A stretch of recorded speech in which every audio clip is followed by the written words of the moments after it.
Kia là con Linh ở lớp 9B mà mày thích á? Ừ đúng rồi. Nhưng mày kìa, tiếp cận là triển khai đi. Ngại lắm. Cái thằng gà này. Tao gàn vẫn hơn cái mặt mày. Hơn thì bố mày đi về. Rồi giúp tí đi.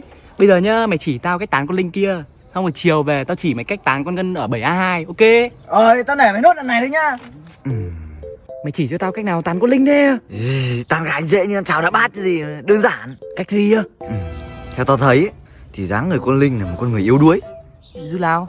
anh hùng cứu mỹ nhân. Nhưng mà cứu kiểu gì? Kìa, dẫn đội bóng cho người ta đi. Lên!